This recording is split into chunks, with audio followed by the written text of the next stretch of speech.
Hey, gorgeous soul. This is it, baby. This is a month of turning point. This is a month of transition.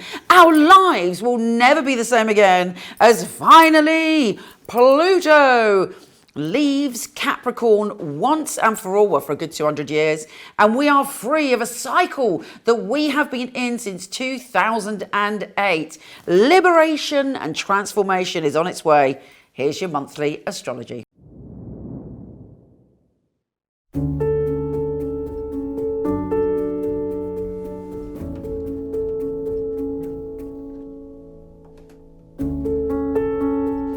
Hey Virgo, how you doing? I got some big news for you.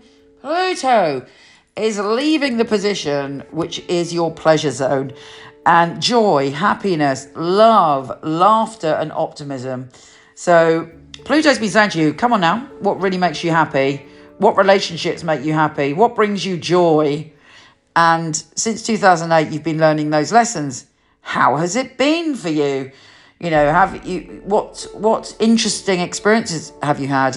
Maybe you've had a creative breakthrough.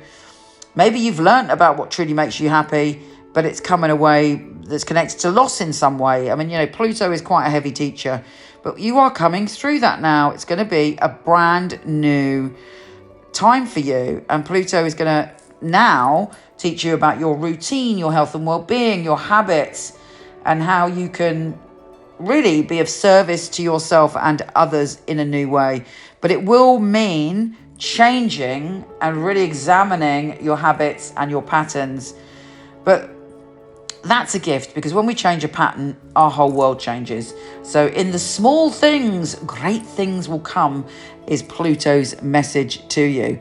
And yeah, but you know, your sense of happiness is liberated after this time, and that will be a great relief for you. And it finally ends in a big crescendo on the 19th. So please pay attention to your creativity, to what brings you joy, to children, to flirtations, to your flirtation with life. All these things are important. Now let us start at the beginning. And in the beginning, we of course have an incredible, intense new moon in Scorpio, and it's trine Saturn in Pisces. You may be committing to someone new. You may be committing to a relationship you're in. You may be committing to yourself. But when it comes to relationships, partnerships, and intimacy, there is a huge conversation coming your way. And it's likely to be a good one, because the new moon is trine Saturn. And you're going to go, wow, I really see the next chapter for myself when it comes to intimacy, who I relate to and what I want. And lots of conversations. So really prick up your ears and pay attention to that. Mercury is shifting into Sagittarius on the 2nd.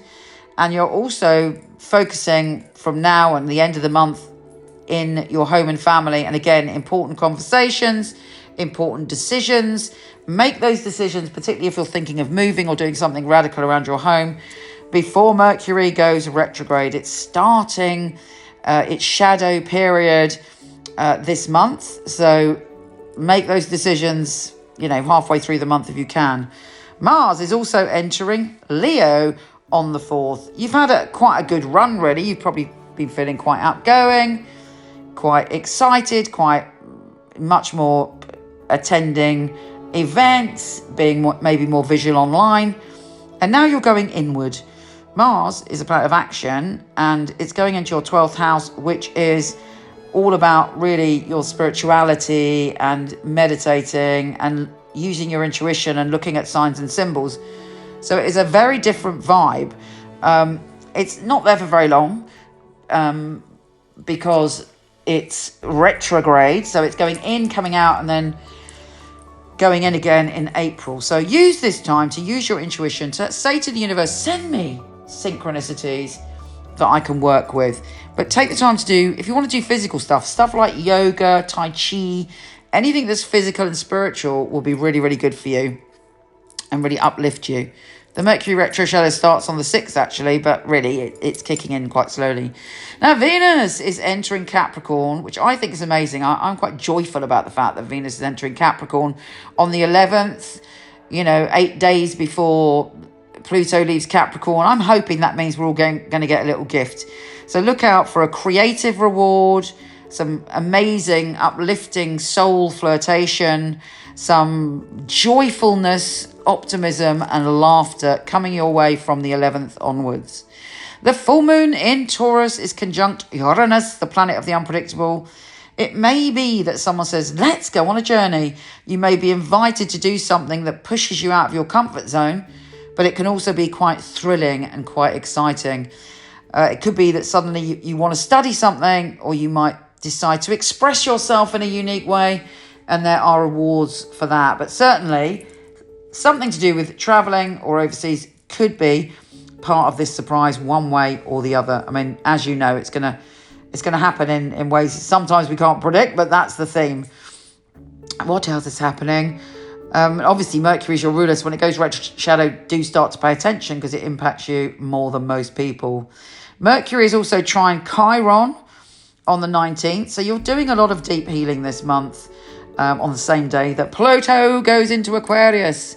So yes, self-healing is very big for you.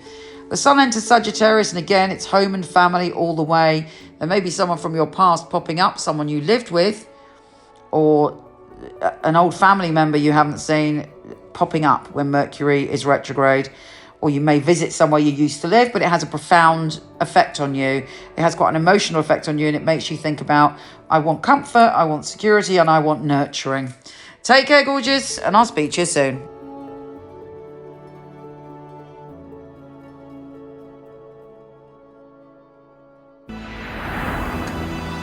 Thank you so much for the love you've given me regarding the Knight-Waite Tarot. If you haven't got it yet, it contains all of my love and passion that I've had for tarot since I was a small child. And the book gives you an easy way to not only work with tarot easily and quickly, but also to manifest. You can get it from the dreaded Amazon or all good bookstores. So thank you once again.